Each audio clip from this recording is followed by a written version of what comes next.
Здравствуйте! Растение, о котором сегодня пойдет речь, может стать ярким украшением сада в течение круглого года. С его помощью вы также сможете решить сразу несколько задач по оформлению и зонированию вашего участка. Эта декоративная культура весьма популярна среди ландшафтных дизайнеров, а вот садоводы-любители пока мало еще о ней знают. Знакомьтесь, это экзотическая красавица пираканта. Этот полувечно зеленый кустарник относится к семейству розовые. Интересный факт, что его мелкие ягоды очень похожи на миниатюрные яблочки. Из-за такого сходства пираканту даже некоторое время причисляли к подсемейству яблоневые. Это красивое многолетнее растение ценится своей пластичностью и высокой декоративностью. Пираканта эффектно выглядит круглый год. Ее кусты весной покрываются множеством белых щитковидных соцветий. Цветение настолько обильное, что из-за цветов порой не видно даже листвы. По окончанию цветения на ветках завязываются многочисленные мелкие плоды, которые привлекают внимание и остаются висеть на кустах вплоть до цветения следующего сезона. Друзья, поделитесь, пожалуйста, своим опытом выращивания пираканты. Я буду благодарна всем вашим советам, лайкам и комментариям. И не забудьте подписаться на наш канал, чтобы не пропускать выход новых видео. Пираканта – это одно из немногих растений, с помощью которой можно легко преобразить зимний сад. Ее яркие ягоды, полыхающие на фоне белого снега, выглядят очень эффектно и весьма необычно. Плоды пираканты вполне съедобные, но для людей пищевой ценности не имеют. Вот чего нельзя сказать про пернатых. Птицы не прочь ими полакомиться, особенно холодной зимой.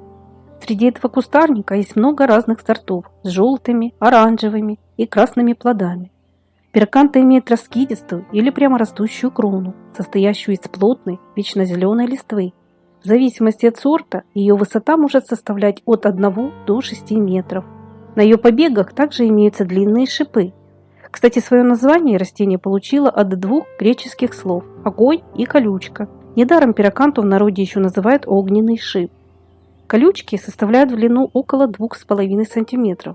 Хотя они достаточно редко расположены на ветках, но при работе с кустами стоит быть аккуратным. Обрезку пираканты следует проводить только в очень прочных перчатках.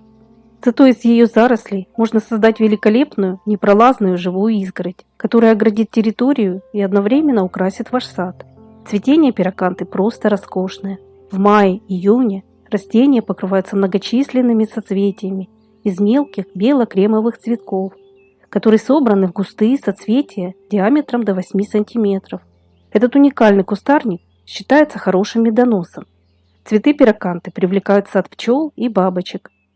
Чтобы кусты обильно цвели и давали множество ярких декоративных плодов, их необходимо высаживать на самое солнечное место, без сквозняков. Для выращивания в средней полосе больше всего подойдет более зимостойкий вид – пираканта ярко-красная, который выдерживает морозы до минус 20 градусов.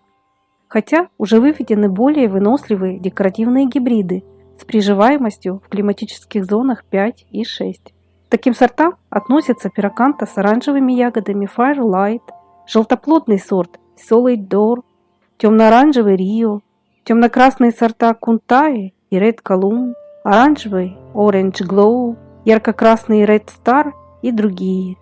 Эти растения способны выдерживать морозы до минус 20-28 градусов.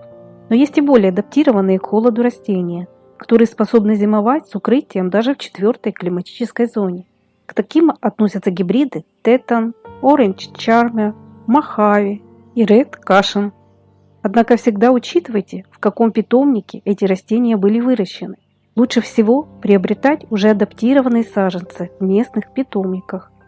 Учтите, что приобретенные южные сорта или завезенные растения с теплых стран в средней полосе навряд ли станут зимовать. Кстати, любителям необычных экзотических растений более холодных регионов можно порекомендовать выращивать пираканту как контейнерную культуру. Из нее также получается красивый бонсай. С помощью кустов пираканты можно создать в саду самые неординарные, привлекающие внимание формы. Пираканта отлично поддается стрижке. Более того, это растение относится к достаточно неприхотливым и засухоустойчивым. Из пираканты можно вырастить плотные садовые ширмы. Из нее также получаются эффектные яркие вертикали. Ветки пираканты своими шипами способны цепляться за любую опору. Ее заросли станут красивым украшением садовых арок и пергол. Но даже отдельно посаженный куст с легкостью украсит ваш сад, особенно в период цветения и когда начнут окрашиваться ее яркие плоды. Пираканта невероятно эффектна в осеннее и зимнее время. Ее многочисленные глянцевые ягодки похожи на яркие гирлянды, которые густо развесили на ветках.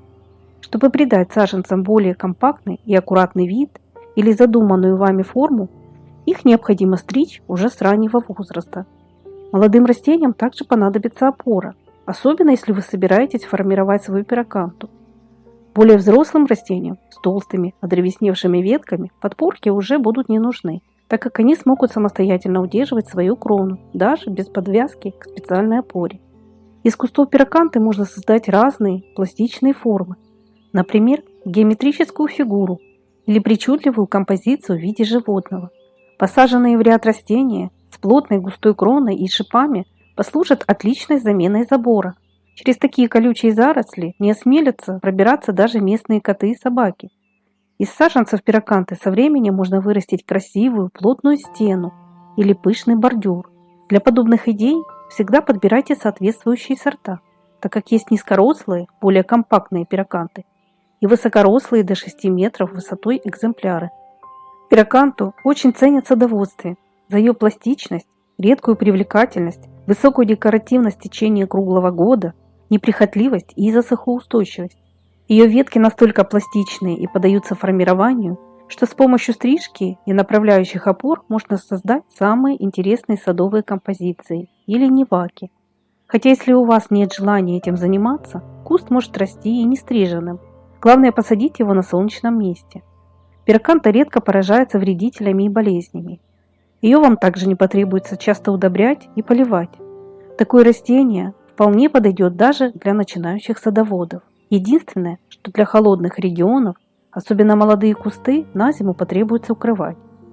Благодаря своей долгоиграющей красоте и неприхотливости, пираканту также удобно использовать для городского озеленения. Эта декоративная культура не требовательна к составу почвы, хотя предпочитает питательный грунт с нейтральной реакцией. Но стоит учесть, что пираканта не выносит частое переувлажнение, особенно в корневой зоне. Поэтому участки с высоким залеганием грунтовых вод не для нее. Не стоит также часто поливать растения, так как чрезмерная влажность может стать причиной развития фитофтороза. Пираканта будет красиво смотреться даже отдельно посаженной. Ее кусты создадут красивый фон для других декоративных культур и цветов. Кстати, ее густооблиственная крона в нижней части не оголяется и имеет красивый вид сверху донизу. С помощью пираканты можно не только легко украсить свой сад, но и оградить свою территорию, а также создать эффектные высокие вертикали. Если вы решите украсить этим растением стены садовых построек или своего дома, выбирайте южное расположение. Чтобы размножить пираканту, можно использовать метод укоренения боковых ветвей, черенкования и семенной способ. Однако для сохранения сортовых качеств последний метод лучше не применять, так как сеянцы могут не повторить качество материнского растения. К тому же цветение начнут намного позже.